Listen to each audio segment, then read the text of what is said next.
Se no,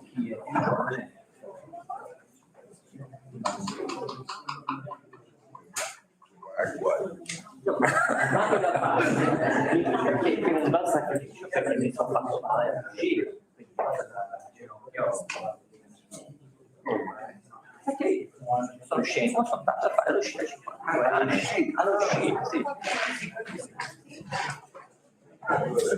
Ah, beh,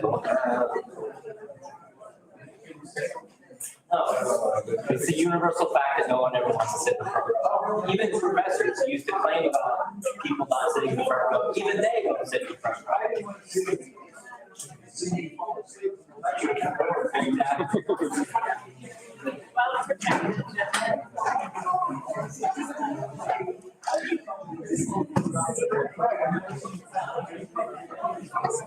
Non è la poracciaria, i video, non i video la giappa.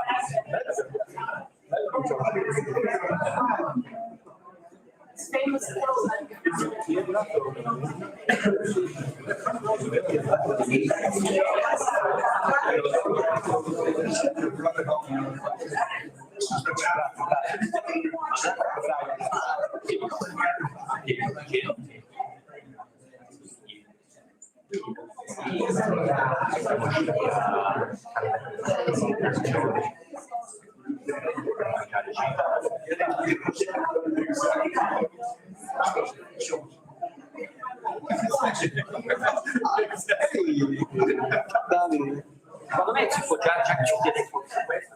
Se li metti a deve essere una moneta, faccio io si può.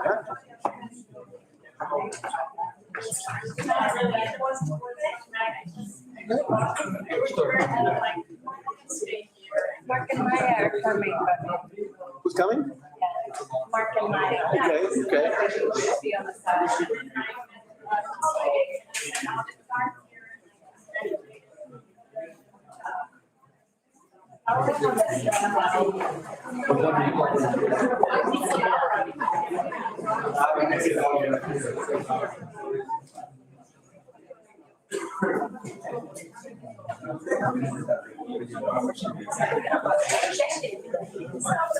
Cioè con accaderato di foto. No, sì, c'è il video con le foto e poi c'è la testimonianza, una lezione di cantante, di quelli che lo fece anche io.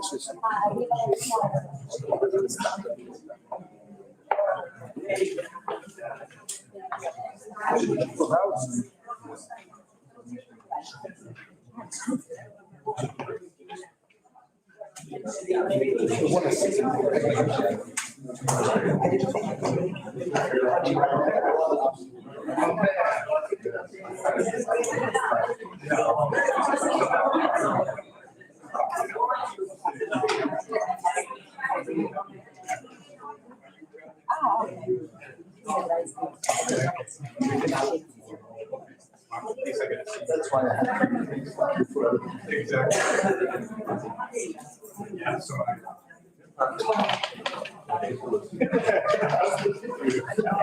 recognize you, man.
So there's one free seat here, there's one free seat there, there's two free seats in the front. We have put some seats outside as well for overflow. Wonderful, overflow. I'm very excited about it. Okay. Please, there are two free seats up front. You're fine? Two seats here, one seat there, and some seats in the hall as well.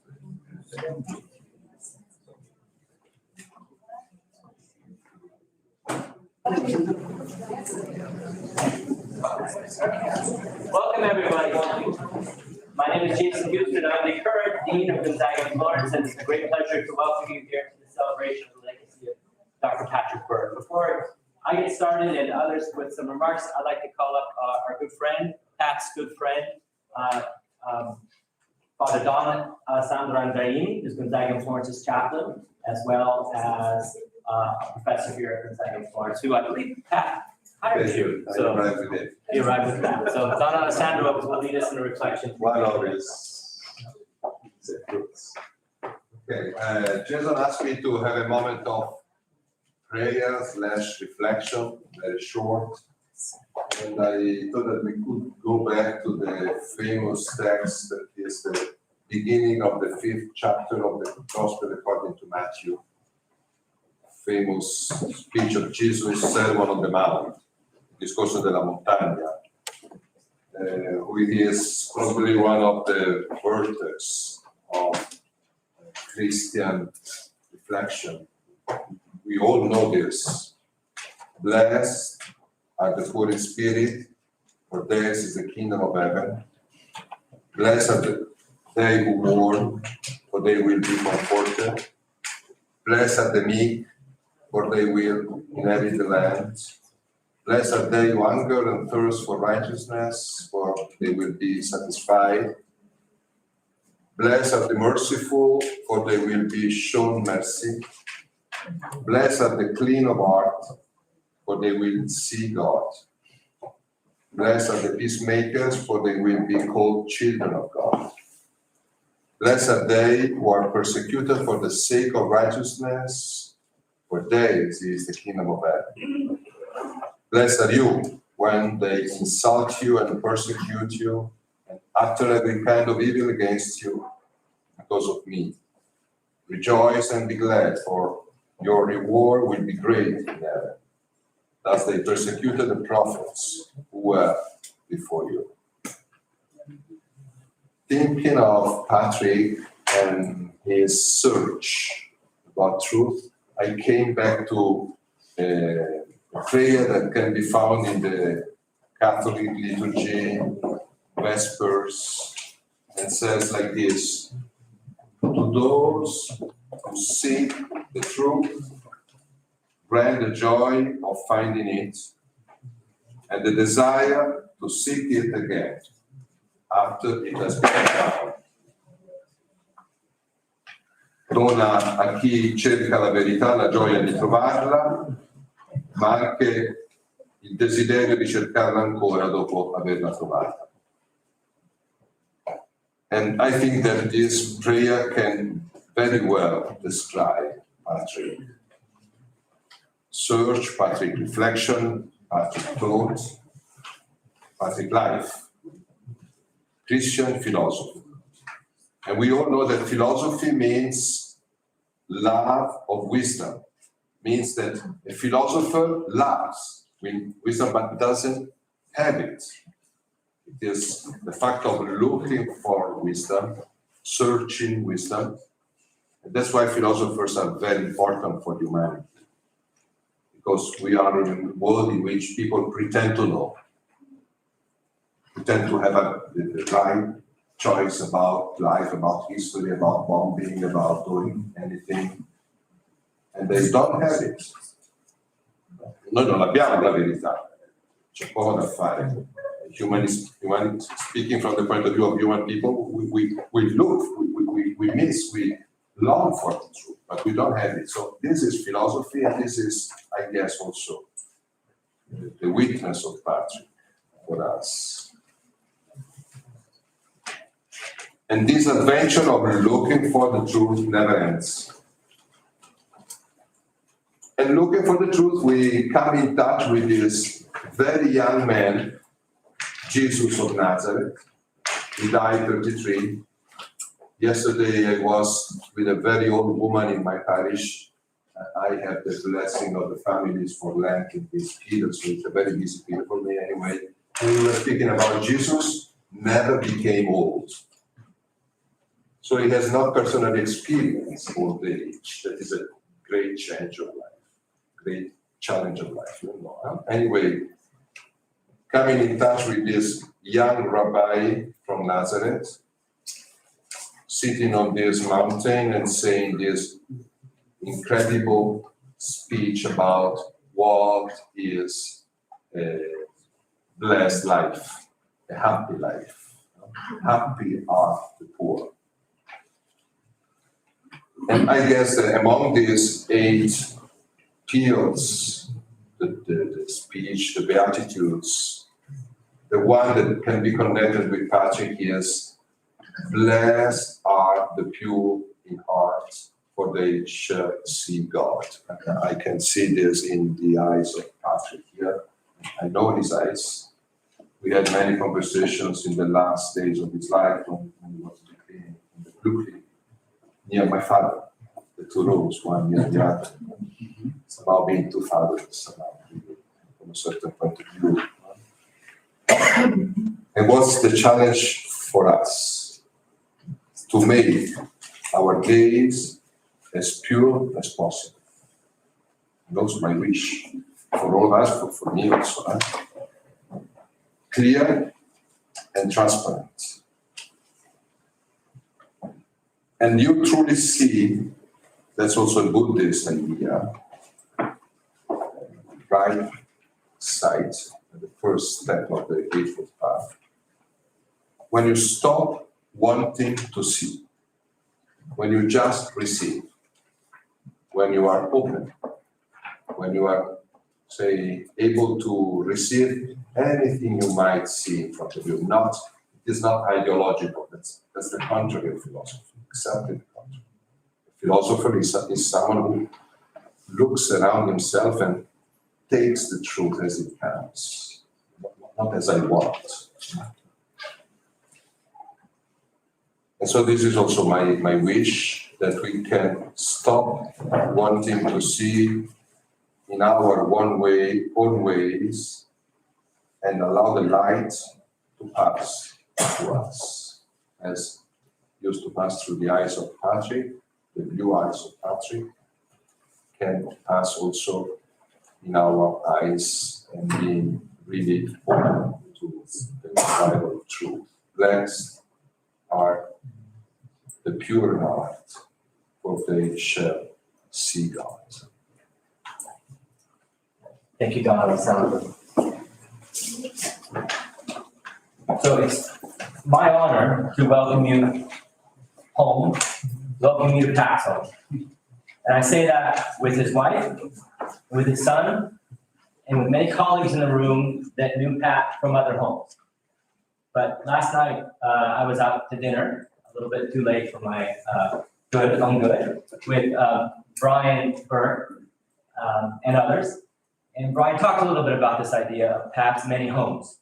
And so I think I'm right to say that Gonzaga in Florence is one of Pat's homes.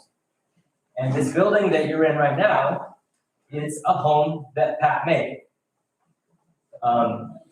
Pat Burke has an incredible and unique legacy for Gonzaga in Florence.